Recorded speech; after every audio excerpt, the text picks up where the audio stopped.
Prayer produces peace. Unsa ang pag-ampo? Maghatag sa kalinaw. Kung wala ka nagmalinawon sa imong kinabuhi, sa unahuna, sige kabalaka, daghang mga kahadlok sa kinabuhi, ha? Murag daghang kalaban, nga nagunahuna nga basig na ay kwan diri, na basig na iturko diri, Ria dos Picas. Joke lang na siya. Ha? Sige lingi-lingi nga. Murag na kalaban, walay kalinaw. Manay pasabot, walay kalinaw ang imong una-una.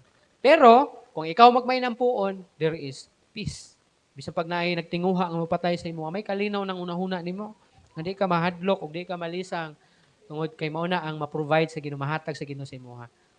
Naingon gani si David gani, bisan maglakaw ko walog sa landong sa kamatayon, dili ko mahadlok, di ba? Psalms 23. Ha? Bisan maglakaw daw siya walog sa landong sa kamatayon, di siya mahadlok. Gidihugan siya atubangan sa kaaway, nakikaon pa siya atubangan sa kaaway. Pero ang gahom sa Ginoo nag-uban sa iya. Ingon sab ni ana diha kung magmainampuon ta sa Ginoo. Dili ka dapat mahadlok o wala kay kahadlok kay mao nay mahatag sa pag-ampo. Anxiety decreases when prayer increases. Unsa man ni anxiety? Kabalaka. Ubos ang kabalaka kung mutaas ang imuhang kung ikaw mahimong magmainampuon. Kung grabe ka maminampuon, muubos imong kabalaka. Pero kung mutaas imong kabalaka, meaning niubos imong nahimo kang prayerless siguro. So mo nang nalupig ang maong kalinaw, nadaog siya sa kabalaka, no? Kaya nahimo kang prayerless. God's peace guards our hearts and mind.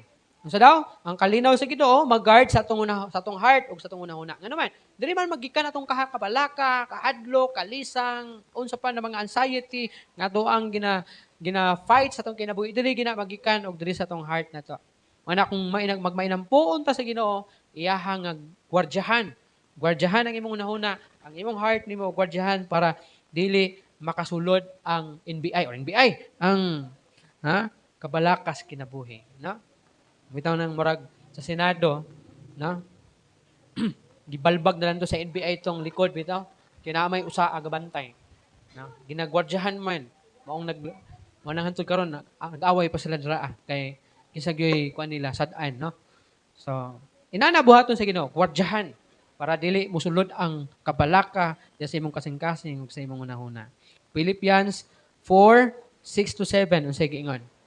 Mga taga Pilipos 4:6-7, ayaw kamo kabalaka sa bisan unsa kundi pangayua sa Dios ang inyong gikinahanglan uban ang pagpasalamat sa tanan ninyong pag-ampo ug ang kalinaw sa Dios nga dili matugkad sa tao manalipod sa inyong kasing-kasing gunahuna diha sa inyong pagkahiusa kang Kristo Jesus. So, even si Paul nag-ingon siya, nag-challenge siya, naghagit siya kanato, ayaw kabalaka.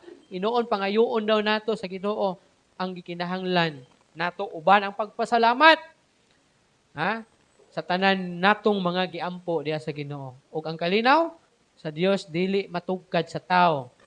Manalipod sa inyong kasing-kasing gunahuna diha sa inyong paghiusa. So panalipdan ta, no? Panalipdan man gingon da, panalipdan ta aron dili ta madaog sa kabalaka sa kinabuhi.